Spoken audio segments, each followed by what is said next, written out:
Welcome back. Universities are facing an avalanche of demands. They receive more applications than they can cater for, and they have begun to slash their capital expenditure budgets. Worrying for future higher education students is the fact that these institutions are cutting back on their capital spending. University students say that the very root of the issue is the issue of inequality in society, and they say they need more solutions to tackle the problem of inequality in universities. And joining me to discuss those solutions is a panel of guests, and we are joined here by Professor Tshilidzi Marwala and Walk for Access students Marcus Mashinini and Mathias Shunmugam to discuss this issue. But before that, let us just listen to this brief clip.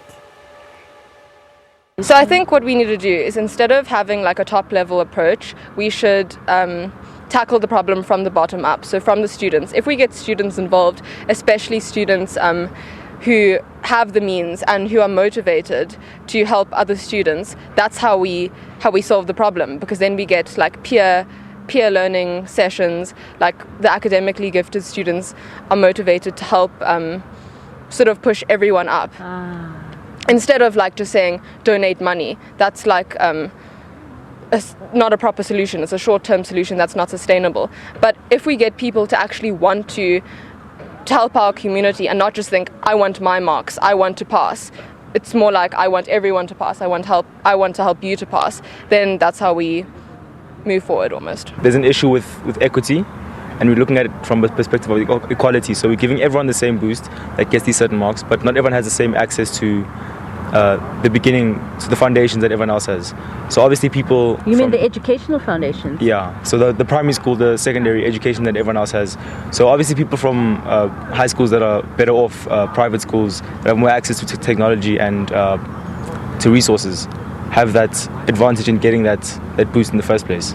But people have to work so much harder to get the same boost that people are basically given. So I think if people, like with the NSFAS, I think there needs to be a separate section for bursaries in the first place, that not everyone's getting the same bursary. So obviously this should be incentivized, but I think provisions need to be made for people that aren't coming from the same place, and obviously improving that place in the first place. So we as a country need to subsidize, or the government needs to prioritize higher education more, because it's unfair for kids to not be able to afford to come here and then they can't, but they have the marks and the potential. You know, it's just a way to exclude people and push people out, because then the people that can afford are a certain type of class, and those are the people that carry on getting the degrees and getting the jobs, and we're just perpetuating a cycle basically. Now let's get into our discussion with the panel. Professor, can you tell me, since 2016, there's been a lot of discussion between policymakers, university leaders, students about how to solve the problems of access to higher education. What has succeeded and what is outstanding? Obviously, the big success is the gains that have been made for the poor students whose parents earn less than 350,000, who can now be funded to come to higher education. But of course, higher education has many other problems. Half of the people who come to universities do not complete their degrees. I think we should be very worried. We know the reasons why. The staff-to-student ratios are very high. The investment into infrastructure, whether it is in the lab, is not necessarily where it is supposed to be. And of course, all these things are going to have impact on our students. The other issue that is worrying us is the issue of the missing middle. These are the people whose parents earn between 350 to 600,000 rands per annum. They are not rich enough to be able to afford higher education, but they are not poor enough to qualify for NSFAS. I think we need to think about how we can be able to include them in one way or another. Now, Professor, we know that the problems that are experienced in the university institutions have their origins in the deeper societal problems and the structure of our economy.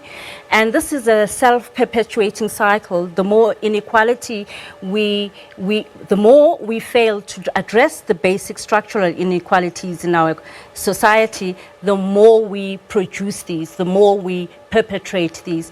What do you think the policy instruments that we have used so far are failing to do, and what can we do with new instruments? Obviously, the big issue is that our tax base is not very high. I think we need to sort out the tax base so that government can be able to collect much more taxes. Secondly, the percentage of our GDP that we spend on higher education is nowhere near countries of similar developmental levels. We are barely above 1% expenditure. In fact, Professor, we are at 0.7, Yeah. at best 0.8. Yeah. And we are underspending as a percentage of GDP on higher Absolutely, education. absolutely, So you're absolutely. recommending that as a percentage of GDP, we increase our public spending on higher education? Absolutely. I would actually say that it has to be somewhere around 1.5% in the medium term, and obviously 2% in the long term. And because of this, we have a population of 55 million people. We have only 26 public universities. If you go to a country that has half of our population, almost half of our population, Canada, it has 110 public universities. You can see that we are lagging behind. So we must increase the number of institutions Absolutely. to spread across the demand. Absolutely. And what do you think of a wealth tax now that we're speaking about tax? Thomas Piketty demonstrated very well that the post-2008, the 1%, the top 1%, the elites, are getting ever richer, and their wealth is growing exponentially faster than the economic growth of many countries. Do you think we should tax them and equalize a bit and be able to fund things like better healthcare, better education? Well, I think it's an interesting idea, but I would like to see all possible consequences studied so that we can be able to see whether it will ultimately result in an increase in tax bases. You know, there used to be an economist in United States called Laffer. Laffer came up with a concept called the Laffer curve. He basically says that if you tax 0%, you collect nothing. But if you tax 100%, you also collect nothing because people are not incentivized to produce wealth. So there is some form of an optimal tax in somewhere around between 0 and 100% that you need to identify that will maximize the amount of taxes. And our finance minister is already saying that we are reaching as a country the point of the Laffer curve. But let me bring in the young people who walked. Mr. Mashinini, can you tell me why did you decide to take this arduous journey and you really pit yourself against many mountains? Why did you do this? Well, being a student myself, I've experienced a lot of issues when it came to being in an institution of higher learning, especially a predominantly white institution where poor students are actually neglected. So you have to work 10 times as hard as an average white student to get through to the university. So we came together as students and a pastor from Ellenfield Gospel Church that is just adjacent to the university, and we said, let us do something to close the gap because NSFAS currently is failing us. We've tried so many times to work with NSFAS as students, but they're not coming to the table. So we walked. Of course, they imploded at the end of last year. Yeah. So we walked from Cape Town to Pretoria to firstly to raise awareness about the student issues, that students are hungry. There are students who are going hungry every day without any food and who do not know where they're going to get their next meal. Students who cannot afford to pay for their fees or even their historical debts. There are students who are sitting at home that have good marks, but because they were excluded, because they can't afford to pay their historical debts, they're sitting at home without employment. And then there are students who are without accommodations, who are sleeping under bridges, who are sleeping in toilets, in the libraries, and all of those things, government is not addressing them. So we decided to walk to address all of those things, but what we are doing is not just to say we can, to address the whole problem. There's a bigger problem that is embedded within the government of providing education. And when you look at the Constitution, it says you have the right to access education, yet your right is limited to how much you can afford, right? So we are addressing these issues, we are raising the money to try and address these issues, but in the long run, we're still looking towards free education because that's our goal, to get free education, or to rather decommodify education. So you're hoping to finish the unfinished business of the fees must fall movement. Mathias, Exactly. come in here. Tell us about the journey. What was your experience on the journey? You can get emotional with us. You know, we're just having a friendly chat. Okay, here. so you can see that I'm emotional. I'm an emotional person already. No, the walk was intense. It was long. It was tiring. It was very difficult. What was the most difficult part for you? Yeah, for me, one of the most difficult parts was when we were entering Bloemfontein, I believe it was, and it was raining. It was very stormy. You couldn't see the roads properly. You couldn't see where you were going. You couldn't even see oncoming vehicles. And there was a point where a number of us wanted to quit. You know, we wanted to step down, and there was a member or walker who was Why with us. were you thinking of quitting? Well, it was a challenge to walk in the rain. It was cold. We didn't have clothes, proper clothing. At the time, we didn't have proper shoes either. And then also, it was just a safety hazard. I of watched vehicles. your clips as you were entering Bloemfontein in Yes. the rain. Yes. And I'm a human being, so they made me tear up Yes. as you were entering in the rain. And what emotionally and psychologically took you through that blizzard? Yeah. What about this cause took you there? Yeah, it was the words that were echoed throughout the entire walk. It's that we're doing this to assist students. We're doing this to help students that can't afford education, that can't afford accommodation, that can't afford to study. And it was really that was our strength through the entire walk, that we're doing this to assist a student that's sleeping on a bench at the moment, or that has gone 3 days without a meal, or that might drop out because they're worrying about where their funding is going to come from. Now, how far have you come in your quest to raise 4 million rand? We've not come far, honestly.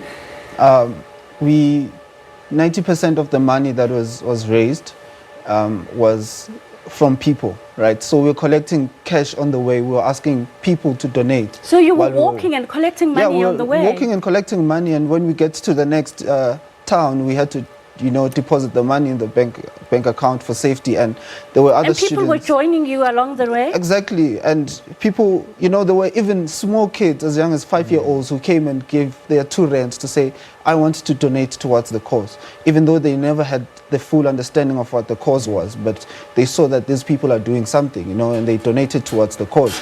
But we never came far because corporates never came to the table, and they never really budged. So we But along appealed. the route, your goodness was contagious for ordinary South Africans. Now the challenge is for you guys to bring on the corporates. Yes. So the corporates, how they work, we all know they want to know how they're going to benefit from all of this, right?